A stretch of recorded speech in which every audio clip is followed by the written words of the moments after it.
श्री सीताराम चंद्राभ्याम नमः। अयोध्या कांड 91वां सर्ग। भरद्वाज मुनि के द्वारा सेना सहित भरत का दिव्य सत्कार। जब भरत ने उस आश्रम में ही निवास का दृढ़ निश्चय कर लिया, तब मुनि ने कैकेयी कुमार भरत को अपना आतिथ्य ग्रहण करने के लिए न्योता दिया। यह सुनकर भरत ने उनसे कहा, मुने, वन में जैसा आतिथ्य सत्कार संभव है, वह तो आप पाद्य, अर्घ्य और फल मूल आदि देकर कर ही चुके। उनके ऐसा कहने पर भरद्वाज जी भरत से हंसते हुए से बोले, भरत, मैं जानता हूँ मेरे प्रति तुम्हारा प्रेम है, अतः मैं तुम्हें जो कुछ दूंगा उसी से तुम संतुष्ट हो जाओगे। किंतु इस समय मैं तुम्हारी सेना को भोजन कराना चाहता हूँ। नरश्रेष्ठ, इससे मुझे प्रसन्नता होगी, और जिस तरह मुझे प्रसन्नता हो वैसा कार्य तुम्हें अवश्य करना चाहिए। पुरुष प्रवर, तुम अपनी सेना को किस लिए इतनी दूर छोड़कर यहाँ आए हो? सेना सहित यहाँ क्यों नहीं आए? तब भरत ने हाथ जोड़कर उन तपोधन मुनि को उत्तर दिया, भगवान, मैं आपके ही भय से सेना के साथ यहाँ नहीं आया। प्रभु, राजा और राजपुत्र को चाहिए कि वे सभी देशों में प्रयत्नपूर्वक तपस्वी जनों को दूर छोड़कर रहे, क्योंकि उनके द्वारा उन्हें कष्ट पहुँचने की संभावना रहती है। भगवान, मेरे साथ बहुत से अच्छे अच्छे घोड़े, मनुष्य और मतवाले गजराज हैं, जो बहुत बड़े भूभाग को ढककर मेरे पीछे पीछे चलते हैं। वे आश्रम के वृक्ष, जल, भूमि और पर्णशालाओं को हानि न पहुँचाए, इसलिए मैं यहाँ अकेला ही आया हूँ। तदंतर उन महर्षि ने आज्ञा दी कि सेना को यहीं ले आओ। तब भरत ने सेना को वहीं बुलवा लिया। इसके बाद मुनिवर भरद्वाज ने अग्निशाला में प्रवेश करके जल का आचमन किया और ओंठ पोंछकर भरत के आतिथ्य सत्कार के लिए विश्वकर्मा आदि का आवाहन किया। वे बोले, मैं विश्वकर्मा त्वष्टा देवता का आवाहन करता हूँ। मेरे मन में सेना सहित भरत का आतिथ्य सत्कार करने की इच्छा हुई है। इसमें मेरे लिए वे आवश्यक प्रबंध करें। जिनके अगुआ इंद्र हैं, उन 3 लोकपालों का, अर्थात इंद्र सहित यम, वरुण और कुबेर नामक देवताओं का मैं आवाहन करता हूँ। इस समय भरत का आतिथ्य सत्कार करना चाहता हूँ। इसमें मेरे लिए वे लोग आवश्यक प्रबंध करें। पृथ्वी और आकाश में जो पूर्व एवं पश्चिम की ओर प्रवाहित होने वाली नदियां हैं, उनका भी मैं आवाहन करता हूँ। वे सब आज यहाँ पधारें। कुछ नदियाँ मैरे प्रस्तुत करें, दूसरी अच्छी तरह तैयार की हुई सुरा ले आवें, तथा अन्य नदियाँ ईख के पोरुओं में होने वाले रस की भांति मधुर एवं शीतल जल तैयार करके रखें। मैं विश्वासु, हाहा और हूहू आदि देव गंधर्वों का तथा उनके साथ समस्त अप्सराओं का भी आवाहन करता हूँ। घृताची, विश्वाची, मिश्रकेशी, अलम्बुषा, नागदत्ता, हेमा, सोमा तथा अद्रिकृत स्थली अथवा पर्वत पर निवास करने वाली सोमा का भी मैं आवाहन करता हूँ।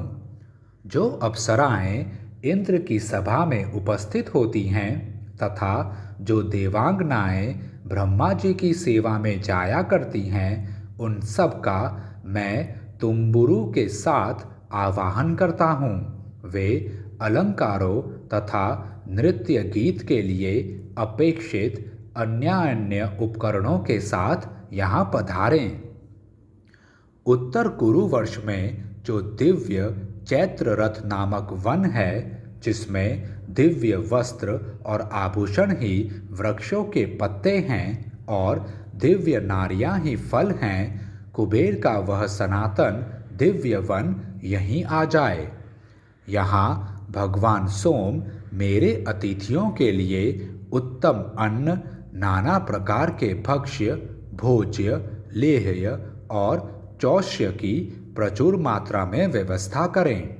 वृक्षों से तुरंत चुने गए नाना प्रकार के पुष्प, मधु आदि पेय पदार्थ तथा नाना प्रकार के फलों के गूदे भी भगवान सोम यहाँ प्रस्तुत करें।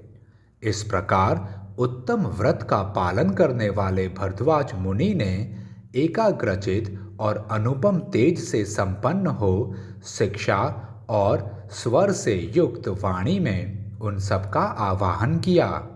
इस तरह आवाहन करके मुनि पूर्वाभिमुख हो हाथ जोड़े मन ही मन ध्यान करने लगे। उनके स्मरण करते ही वे सभी देवता एक एक करके वहां आ पहुँचे।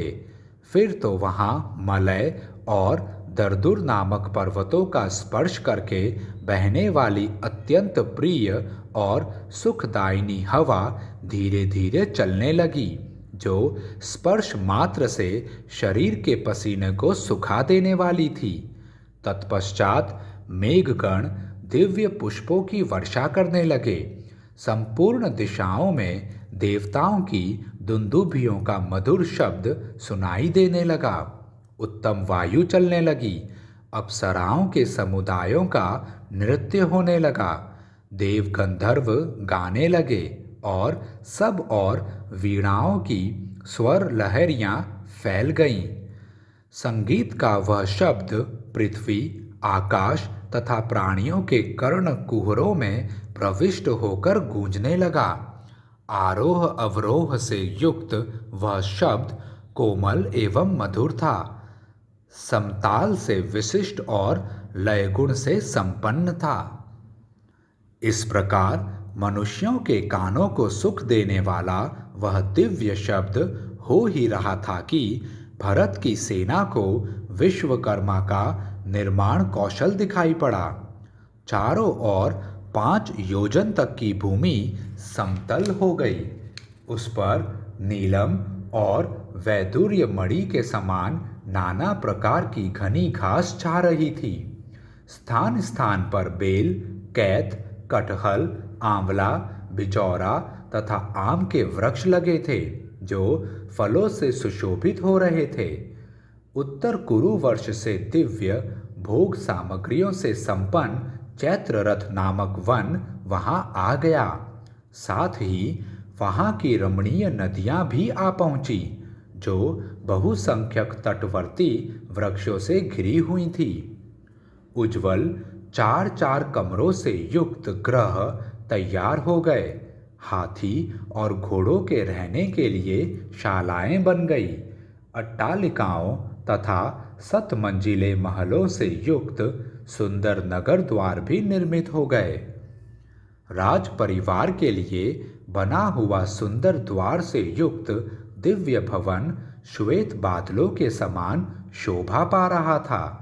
उसे सफेद फूलों की मालाओं से सजाया और दिव्य सुगंधित जल से सींचा गया था। वह महल चौकोना तथा बहुत बड़ा था। उसमें संकीर्णता का अनुभव नहीं होता था।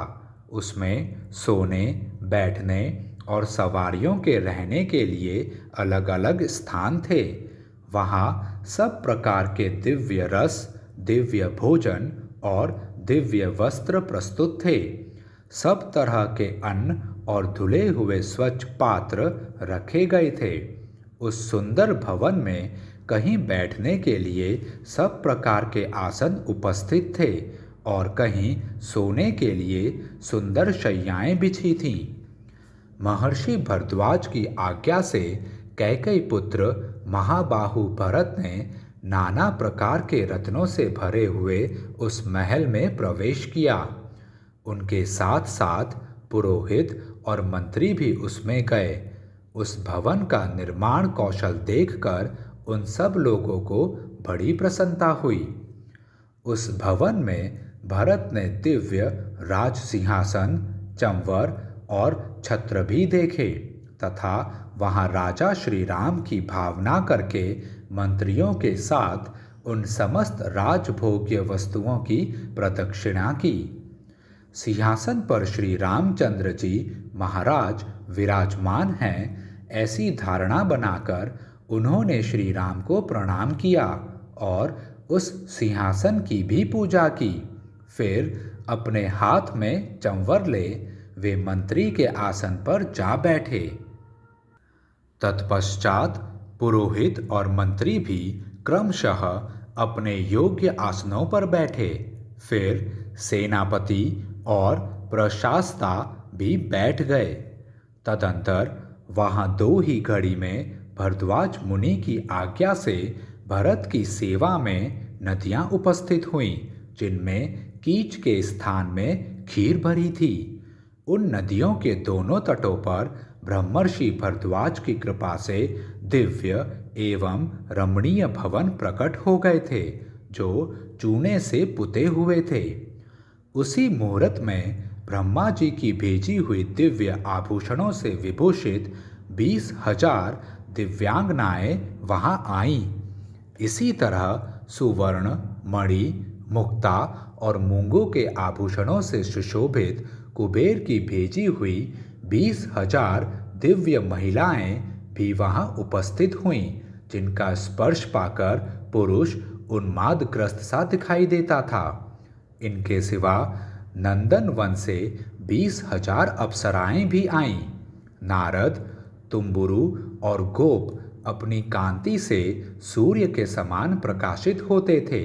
ये तीनों गंधर्वराज भरत के सामने गीत गाने लगे। अलम्बुषा, मिश्रकेशी, पुंडरीका और वामना, ये 4 अप्सराएं भरद्वाज मुनि की आज्ञा से भरत के समीप नृत्य करने लगीं। जो फूल देवताओं के उद्यानों में और जो चैत्र रथ वन में हुआ करते हैं, वे महर्षि भरद्वाज के प्रताप से प्रयाग में दिखाई देने लगे। भरद्वाज मुनि के तेज से बेल के वृक्ष मृदंग बजाते, बहेड़े के पेड़ शम्या नामक ताल देते और पीपल के वृक्ष वहां नृत्य करते थे।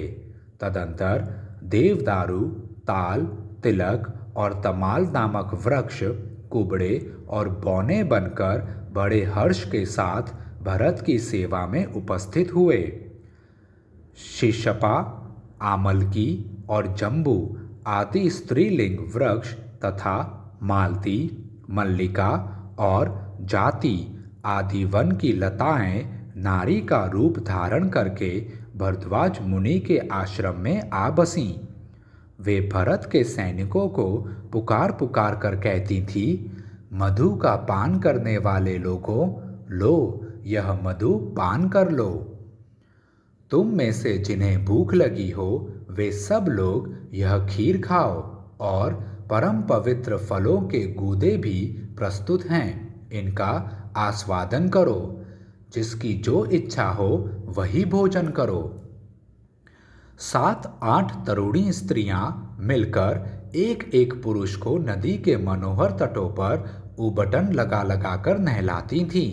बड़े बड़े नेत्रों वाली सुंदरी रमणियां अतिथियों का पैर दबाने के लिए आई थी।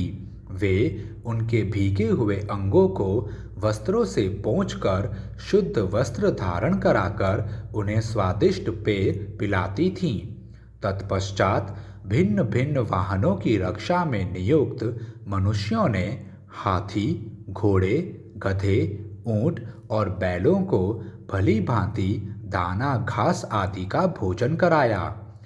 इक्ष्वाकु कुल के श्रेष्ठ योद्धाओं की सवारी में आने वाले वाहनों को वे महाबली वाहन रक्षक, जिन्हें महर्षि ने सेवा के लिए नियुक्त किया था, प्रेरणा दे देकर गन्ने के टुकड़े और मधु मिश्रित लावे खिलाते थे। घोड़े बांधने वाले सईस को अपने घोड़े का और हाथीवान को अपने हाथी का कुछ पता नहीं था। सारी सेना वहां मत्त प्रमत्त और आनंद मग्न प्रतीत होती थी। संपूर्ण मनोवांछित पदार्थों से तृप्त होकर लाल चंदन से चर्चित हुए सैनिक अप्सराओं का संयोग पाकर निम्रांकित बातें कहने लगे। अब हम अयोध्या नहीं जाएंगे, दंडकारण्य में भी नहीं जाएंगे। भरत सकुशल रहें, जिनके कारण हमें इस भूतल पर स्वर्ग का सुख मिला, तथा श्री रामचंद्र जी भी सुखी रहें, जिनके दर्शन के लिए आने पर हमें इस दिव्य सुख की प्राप्ति हुई। इस प्रकार पैदल सैनिक तथा हाथी सवार, घुड़सवार, सईस और महावत आदि उस सत्कार को पाकर स्वच्छंद हो उपर्युक्त बातें कहने लगे। भरत के साथ आए हुए हजारों मनुष्य वहां का वैभव देखकर हर्ष के मारे फूले नहीं समाते थे और जोर जोर से कहते थे, यह स्थान स्वर्ग है।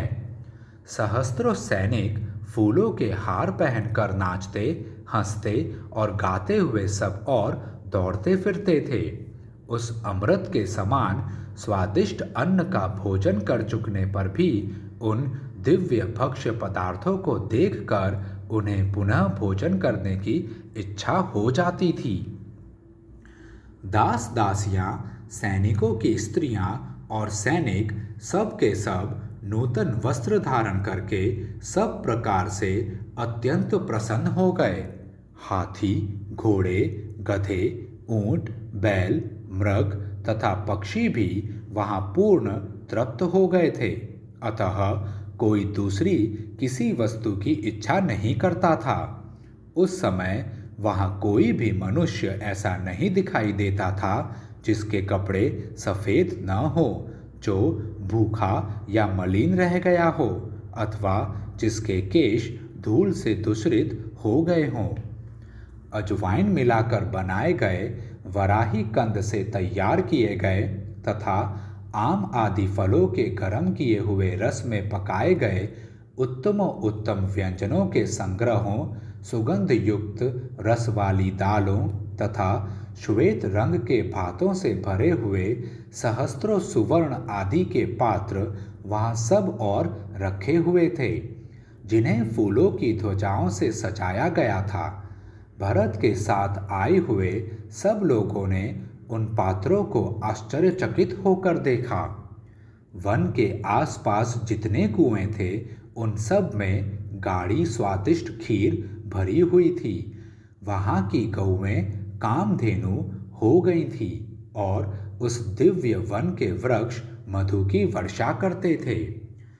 भरत की सेना में आए हुए निषाद आदि निम्र वर्ग के लोगों की तृप्ति के लिए वहां मधु से भरी हुई बावड़ियां प्रकट हो गई थी तथा उनके तटों पर तपे हुए पिठर में पकाए गए मृग, मोर और मुर्गों के स्वच्छ मांस भी ढेर के ढेर रख दिए गए थे।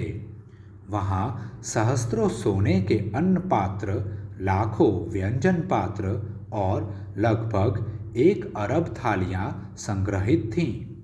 पिठर छोटे छोटे घड़े तथा मटके दही से भरे हुए थे और उनमें दही को सुस्वादु बनाने वाले सोंठ आदि मसाले पड़े हुए थे। एक पहर पहले के तैयार किए हुए केसर मिश्रित पीत वर्ण वाले सुगंधित तक्र के कई तालाब भरे हुए थे।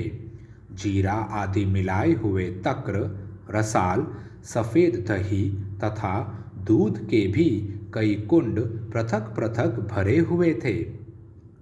शक्करों के कई ढेर लगे थे। स्नान करने वाले मनुष्यों को नदी के घाटों पर भिन्न भिन्न पात्रों में पिसे हुए आंवले, सुगंधित चूर्ण तथा और भी नाना प्रकार के स्नानोपयोगी पदार्थ दिखाई देते थे। साथ ही ढेर के ढेर दांतन जो सफ़ेद कूंचे वाले थे वहां रखे हुए थे। संपुटों में घिसे हुए सफ़ेद चंदन विद्यमान थे। इन सब वस्तुओं को लोगों ने देखा। इतना ही नहीं, वहां बहुत से स्वच्छ दर्पण, ढेर के ढेर वस्त्र और हजारों जोड़े खड़ाऊ और जूते भी दिखाई देते थे। काजलों सहित कजरौटे, कंघे, कूर्च, छत्र, धनुष, मर्म स्थानों की रक्षा करने वाले कवच आदि तथा विचित्र सैया और आसन भी वहां दृष्टिगोचर होते थे। गधे, ऊंट, हाथी और घोड़ों के पानी पीने के लिए कई जलाशय भरे थे, जिनके घाट बड़े सुंदर और सुखपूर्वक उतरने योग्य थे। उन जलाशयों में कमल और उत्पल शोभा पा रहे थे। उनका जल आकाश के समान स्वच्छ था तथा उनमें सुखपूर्वक तैरा जा सकता था। पशुओं के खाने के लिए वहां सब और नील वैदुर्य मणि के समान रंग वाली हरी एवं कोमल घास की ढेरियां लगी थीं।